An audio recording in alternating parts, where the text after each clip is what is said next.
ஹே buddies, சினிமாவுல தொடர்ந்து நடக்கிற ஜாதிய சண்டைகள்.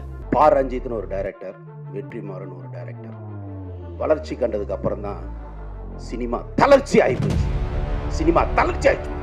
நம்ம எல்லாருக்குமே தெரியும், இயக்குனர் பா ரஞ்சித்தினுடைய வருகைக்கு அப்புறமேட்டு சினிமா வேற ஒரு பரிமாணத்துக்கு போயிடுச்சு.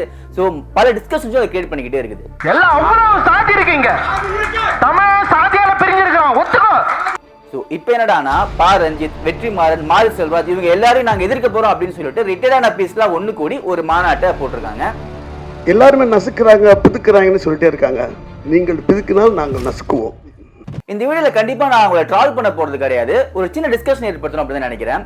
ஆக்சுவலி இந்த வீடியோ பார்த்துட்டு இருக்க உங்கள சிலர், அந்த ஜாதிக்காரனும் அப்படிதான் இருக்கணும், அவன் எப்படி எங்களுக்கு எடுத்து பேசலாம், நாங்களாம் அவனை கீழே அடக்கி தான் வச்சிருக்கணும்னு நினைப்போம் அப்படின்ற மைண்ட் செட் இருக்கீங்க அப்படின்னா இது உங்களுக்கான வீடியோ கண்டிப்பா கிடையாது. ஸோ தயவு செஞ்சு நீங்க என் வீடியோ விட்டு வெளில போயிடலாம். உடனேயோட ஒரு தட்டி பொச்ச மூடி ஸ்கூலுக்கு போடா. ஆனா வேறு சிலர், நாங்களும் இந்த ஜாதிக்கெல்லாம் எதிரானவங்க தான், இது இருக்கக்கூடாது நினைக்கிறோம், ஆனா ரஞ்சித் பண்ற விஷயங்கள் எனக்கு ஏதோ உடன்பாடு இல்லையே, அவர் தப்பு தானே பண்றாரு, அவர் தேவையில்லாம இந்த விஷயங்களை பேசி தான் அதை வளர்க்கிறாரு, இப்படின்ற மாதிரி மைண்ட் செட் இருக்கீங்க அப்படின்னா இந்த வீடியோ உங்களுக்கு நம்ம டிஸ்கஸ் பண்ணுவோம். ஸோ தயவு செஞ்சு கேட்கிறேன், ஒரு ஃபியூ மினிட்ஸ் உங்க லைஃப் வந்து கொடுங்க. நான் சொல்ல போற விஷயங்களை கேட்டுட்டு அதை அனலைஸ் பண்ணிட்டு அதுக்கப்புறமேட்டு உங்க மைண்ட் செட் மாறல அப்படின்னா அது உங்களுக்கு வரும். ஆனா தயவு செஞ்சு ப்ளீஸ் இந்த வீடியோ முழுசா பாருங்க.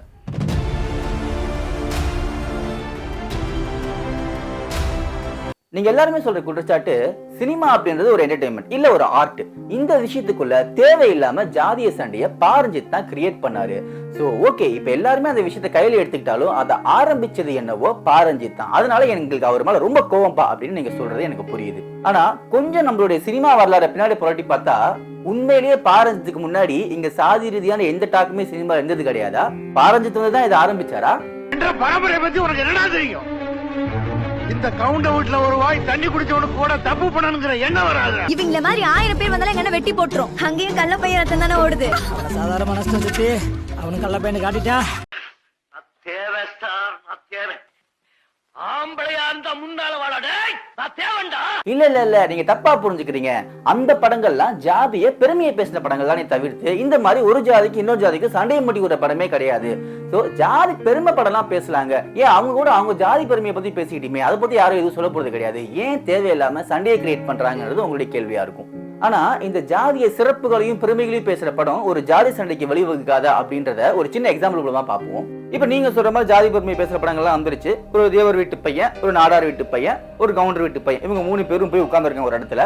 இவங்க எல்லாமே அந்த படங்கள்லாம் பார்த்து தன்னுடைய ஜாதிய பெருமைகள் தெரிஞ்சுக்கிட்டு உட்கார்ந்துருக்காங்க. சோ அந்த இடத்துல அந்த பசங்களோட டிஸ்கஷன் என்னவா இருக்கும் அப்படின்னா, ஒருத்தன் சொல்லுவான், எங்க தேவரனுடைய பெருமை பார்த்தோன்னா இப்படிலாம் இருக்கு, அப்படிலாம் இருக்கு, நான் எவ்வளவு பேர் ஆள் தெரியுமா அப்படின்னுவான்.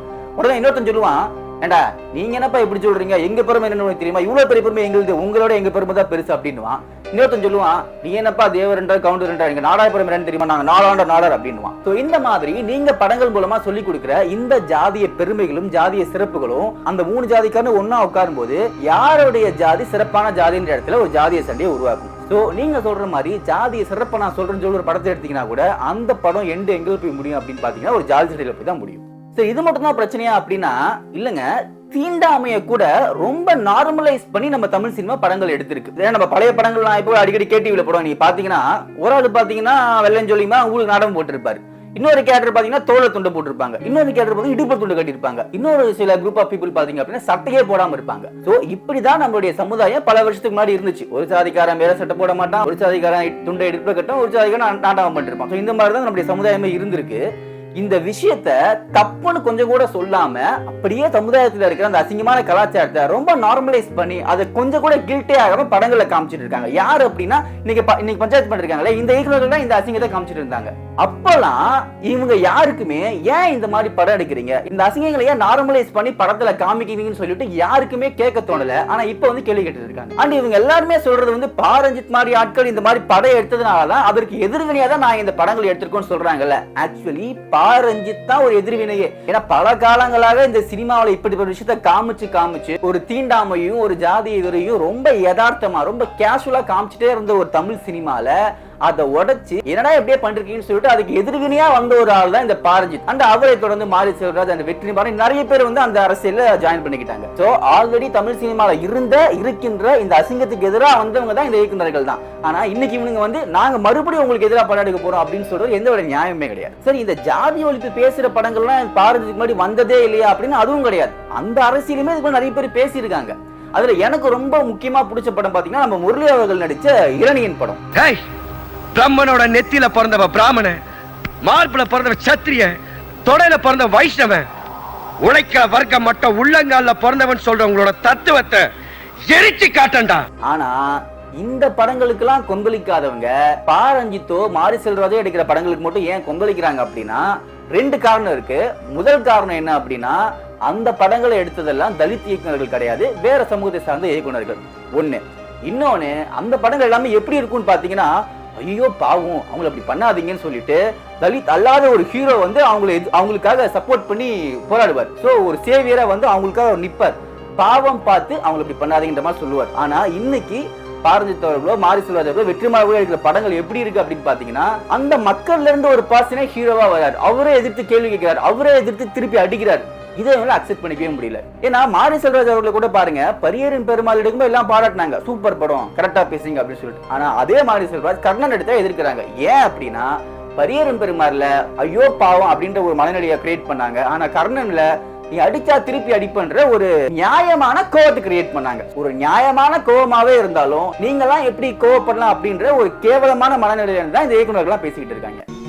பெரிய இவன் மாதிரி போலீஸ் முன்னாடி பேசுறான். ஐயா சாமி விட்டுருங்கன்னு கெஞ்சி கேட்டாலும் பரவாயில்ல, கத்துறான். இந்த மாதிரி ஒண்ணு இல்லாதவங்கள ஸ்டேஷன்ல வந்து கத்த விட்டு வச்சுக்க, அப்புறம் ரோட்ல போற ஒரு வக்கீல பெரிய ஜட்ஜ் மாதிரி பேசுவானுவ. நம்ம என்ன புரிஞ்சுக்கணும் அப்படின்னா, இந்த மாதிரி பலகாலமா சினிமா நடந்துகிட்டு இருக்க இந்த அயோக்கியத்தனத்தை எதிர்த்து ஒருத்தங்க கேள்வி கேட்கறாங்க அப்படின்னா, ஒண்ணு ஆமா இப்படிலாம் நடந்திருக்குன்னு அதை அக்செப்ட் பண்ணிட்டு புரிஞ்சுக்கணும். இல்ல அப்படின்னா இல்லங்க இப்படிலாம் ஒண்ணு நடக்கலன்னு சொல்லிட்டு உங்ககிட்ட லாஜிக்கான பாயிண்ட் இருக்கு அப்படின்னா அந்த பாயிண்ட் எடுத்து நீங்க தான் தப்பா புரிஞ்சுக்கணும் சொல்லிட்டு அவங்களுக்கு எக்ஸ்பிளைன் பண்ணணும். இது ரெண்டையுமே பண்ணாம ஒரு எதிர்வினைக்கு எதிரா இப்படி மறுபடியும் வந்து புலம்பிட்டு இருக்கிறதுக்கு பேரு பச்சையான வைத்தறிச்சல் தானே தவிர வேற எதுவுமே கிடையாது.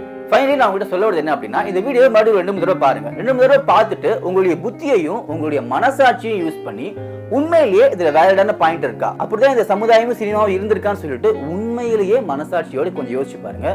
உங்களுக்கே ஒரு பதில் கிடைக்கும். அந்த பதில் உங்களுடைய புத்தியும் மனசாட்சியும் சேர்த்து உங்களுக்கு என்ன பதில கொடுக்குதோ அந்த பதில நீங்க எடுத்துக்கோங்க. அண்ட் எப்பவுமே நம்ம சொல்றப்ப நம்மளுடைய ராஷ்டிரிய பேசுற நோக்கம் அப்படின்றது சாதிபதங்களை கடந்து சமூக ஏற்றத்தாழ்வுகளை உடைச்சு ஒரு சமுதாயத்தை உருவாக்கணும் அப்படின்றது நம்மளுடைய நோக்கம். சோ அப்படிப்பட்ட நோக்கம் இருக்க எல்லாருமே நம்மளை சப்போர்ட் பண்ணுங்க, நம்ம எல்லாரும் சேர்ந்து டிராவல் பண்ணலாம்.